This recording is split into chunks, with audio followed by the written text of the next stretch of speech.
Você estava indo bem. O relacionamento estava funcionando, o emprego estava crescendo. O projeto estava avançando. E então, sem motivo aparente, você fez algo para estragar tudo. Talvez você tenha criado uma briga do nada. Talvez você tenha parado de aparecer. Talvez você tenha tomado uma decisão que você mesmo não consegue explicar. E agora você está aqui, olhando para os cacos, perguntando: por que eu faço isso comigo mesmo? Isso tem um nome. A psicologia chama de autossabotagem, mas essa palavra não captura a profundidade do que acontece. Porque não é fraqueza, não é burrice, não é falta de amor próprio. É o seu inconsciente fazendo exatamente o que foi programado para fazer, te proteger do que mais te assusta. E o que mais te assusta, muitas vezes, não é o fracasso, é o sucesso. Por que você sabota tudo que está indo bem? Aqui no Clube da Mente a gente entende por que o ser humano faz o que faz. E hoje eu vou te mostrar o mecanismo exato por trás da autossabotagem, de onde ele vem, como ele se disfarça e o que você pode fazer para finalmente parar de se sabotar. Quando o inimigo é você, aqui está o paradoxo que ninguém te conta. A autossabotagem raramente parece autossabotagem enquanto está acontecendo. Ela parece uma decisão racional. Ela parece proteção. Ela parece realismo. Eu só estou sendo honesto sobre minhas limitações. Eu só estou evitando me machucar antes que aconteça. Eu só estou sendo prático. O seu cérebro é brilhante na hora de justificar o que faz. E quanto mais inteligente você é, mais convincentes são as suas justificativas para se destruir.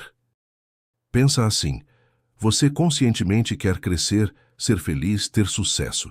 Isso é a ponta do iceberg. O que você vê e acredita sobre si mesmo. Mas embaixo da superfície existe uma programação muito mais antiga. Uma programação que aprendeu ainda na infância o que é seguro querer e o que é perigoso ter. E quando o que você está construindo começa a ameaçar essa programação antiga, o inconsciente entra em ação, não para te destruir, para te manter no lugar que ele conhece como seguro. A origem, onde esse padrão foi criado. A autossabotagem quase sempre tem raízes na infância, não necessariamente em traumas óbvios, às vezes em mensagens muito sutis que você recebeu repetidamente. Não se acha. Quem você pensa que é? Cuidado para não dar muito nas vistas. Felicidade demais é arrogância. Essas frases repetidas ao longo de anos criam uma crença profunda, que existem limites para o quanto você pode ter, para o quanto você pode ser, para o quanto você merece. E então você cresce. Você estuda, trabalha, constrói. E em algum momento você começa a ultrapassar esse teto invisível. O relacionamento está melhor do que qualquer coisa que você viu em casa.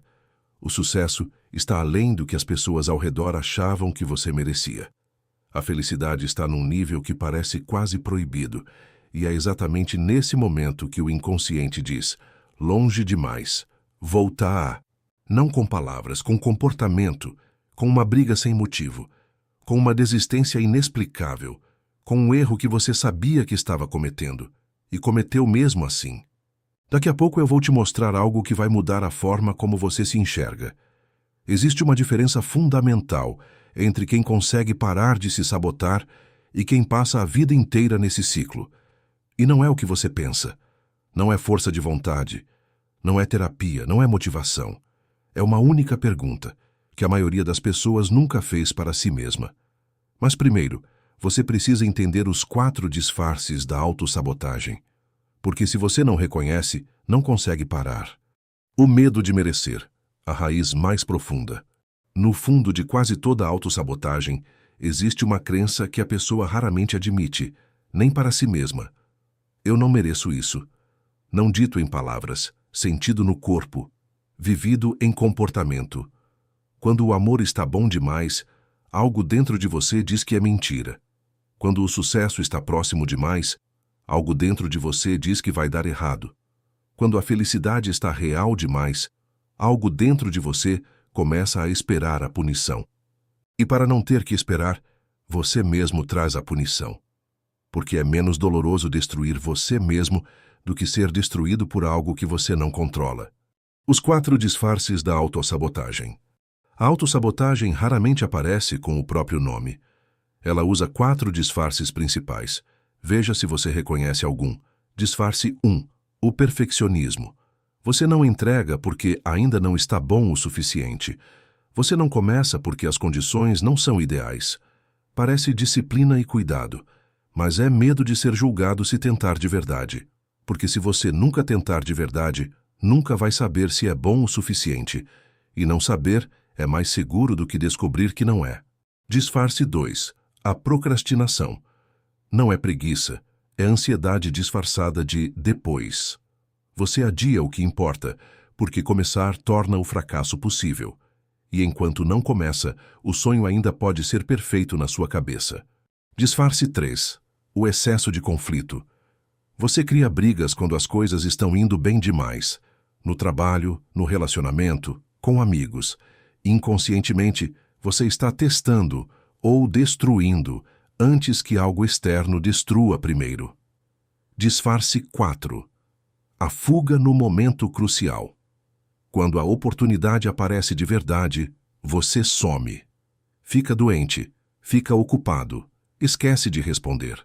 Seu corpo encontra uma forma de não estar presente no momento que mais importa. O psicólogo Gay Hendricks tem um conceito que eu preciso te mostrar. Ele chama de zona de genialidade, e o oposto dela é o que ele chama de zona superior. Toda pessoa tem um nível interno de felicidade, sucesso e amor que considera normal. Quando você ultrapassa esse nível, mesmo que para cima, o inconsciente interpreta como ameaça. Hendricks descobriu que muitas pessoas são alérgicas à própria felicidade. Quando as coisas ficam boas demais, elas inconscientemente criam um problema para trazer o nível de volta ao normal. Isso não é loucura. É o termostato emocional do seu inconsciente funcionando exatamente como foi calibrado. Se você chegou até aqui, esse conteúdo está tocando em algo real para você. O Clube da Mente existe para isso. Entender o que está acontecendo por baixo do comportamento humano. Não para julgar, para compreender. Se inscreve no canal e ativa o sininho. Toda semana tem um mergulho novo nesse universo. Agora, vamos para a parte que eu prometi. A pergunta que muda tudo. Antes de chegar na pergunta, eu preciso te contar sobre algo que acontece com quase todo mundo que tenta parar de se sabotar da forma errada. Porque a maioria das pessoas, quando descobre que se auto-sabota, começa a se criticar por isso. E essa crítica, ela própria vira uma forma de autossabotagem. No final desse vídeo, eu vou te mostrar a única saída que não cai nessa armadilha. Fica até o final. A felicidade ameaçadora, o caso que ilustra tudo. Pensa em alguém que cresceu numa família onde o amor era instável. Às vezes presente, às vezes ausente. Às vezes carinhoso, às vezes frio. Essa pessoa aprende que amor é imprevisível. Que quando está bom, logo vai piorar. Que confiar é perigoso. Anos depois, essa pessoa entra num relacionamento saudável, com alguém estável, presente, genuinamente carinhoso. E o que acontece? Ela não consegue relaxar. Começa a testar, a provocar, a criar situações de conflito para confirmar o que já sabe, que no fundo o amor vai embora. E às vezes ela consegue. A pessoa vai embora. E o inconsciente diz, eu sabia. Não como vitória, como alívio. Porque o familiar, mesmo que doloroso, é menos aterrorizante que o desconhecido. Como quebrar o ciclo? A pergunta que muda tudo. Então, como você para de se sabotar sem cair na armadilha de se criticar por isso? Com uma única pergunta. Não é uma técnica, não é um exercício. É uma pergunta que você faz no momento em que percebe o padrão acontecendo. O que eu estou tentando me proteger de sentir agora? Não porque eu faço isso, essa pergunta leva ao julgamento. Mas do que eu estou me protegendo, essa pergunta leva à compreensão. Porque toda autossabotagem é uma forma de proteção. E quando você descobre do que está se protegendo, você pode decidir conscientemente se essa proteção ainda é necessária. Ou se você finalmente está pronto para deixar entrar o que você mais quer. Você não precisa eliminar o medo. Você não precisa se tornar outra pessoa. Você só precisa começar a notar o momento em que o padrão aparece e fazer essa pergunta com honestidade, sem julgamento. Com o tempo, o termostato interno começa a ser recalibrado. Não de uma vez, aos poucos. Uma decisão consciente de cada vez. Você não vai parar de se sabotar amanhã, mas você pode começar a perceber hoje. E perceber é o começo de tudo. Se esse vídeo te fez pensar em algo que você tem evitado pensar, guarda ele. Volta para ele quando precisar. E se você conhece alguém que está nesse ciclo, às vezes o maior presente que você pode dar é mandar esse vídeo sem dizer nada. Só manda. Se inscreve no Clube da Mente. Todo vídeo aqui é uma tentativa honesta de entender o que ninguém ensinou. O próximo vídeo vai falar sobre algo que vai te surpreender. Até lá!